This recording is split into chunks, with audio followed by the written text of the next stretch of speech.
உங்களுடைய திரைப்படங்கள் எல்லாத்தையுமே பார்த்தீங்கன்னா மான்டாஜ் ஷாட்ல கூட அடுத்த கதைக்கான ஒரு பெரிய கதைக்களம் இருக்கும். அது அடுத்த படமாக இருக்கலாம், யதார்த்த திரைப்படமாக இருக்கலாம், வரக்கூடிய காலகட்டத்தில் ஒரு கதையாக இருக்கலாம். ஆனால் மான்டாஜில் கூட ஒரு திரைப்படம் இருக்கும், ஓடிக்கிட்டே இருக்கும்.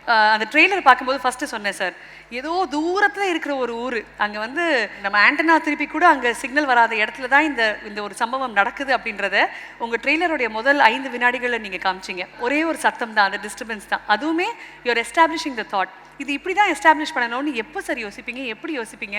அப்படி இல்லை, இங்கே எல்லாருக்கும் எல்லா விஷயமும் தெரியும்.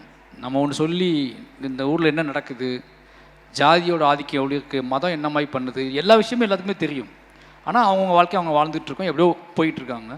ஆர்ட் ஃபார்ம் அப்படிங்கிறது தெரிஞ்ச விஷயத்த உள்ளுக்குள்ளே கடத்துகிற வேலை. அது உள்ளுக்குள்ளே போய் அவங்கள டிஸ்டர்ப் பண்ணி அவங்கள முடிவெடுக்க வைக்கணும். நம்ம நீ இந்த பக்கம் நிற்கிறியா அந்த பக்கம் நிற்கிறியா அப்படிங்கிற முடிவை எடுக்க வைக்கிற வேலையை தான் ஆர்ட் ஃபார்ம் பண்ணணும். அப்போ நீங்கள் ஆர்ட் ஃபார்முக்குன்னு தனியாக ஒரு சிந்தனை முறை இருக்குது. அது வெறுமன தகவல் சொல்கிறது கிடையாது, வெறுமன இன்ஃபர்மேஷனை கடத்துறது கிடையாது.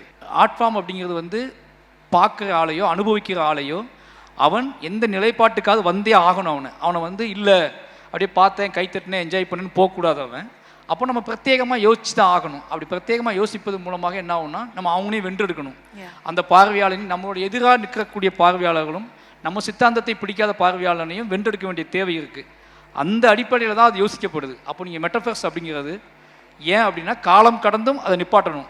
இன்றைக்கி அவனுக்கு புரியாமல் போகலாம், இன்றைக்கி அவன் ஏற்றுக்காமல் போகலாம். ஒரு 5 வருஷம் கழிச்சு 10 வருஷம் கழிச்சு அது திருப்பி அந்த படத்தை பார்க்கும்போது என்ன ஆகும்னா அது திருப்பி புரியப்படும், திருப்பி அவன் கொண்டாடப்படும், அவனுக்குள்ள மாற்றம் நடந்திருக்கும். அதனால தான் நீங்கள் மெட்டஃபர்ஸ்க்காக அவ்வளோ யோசிக்க வேண்டியது.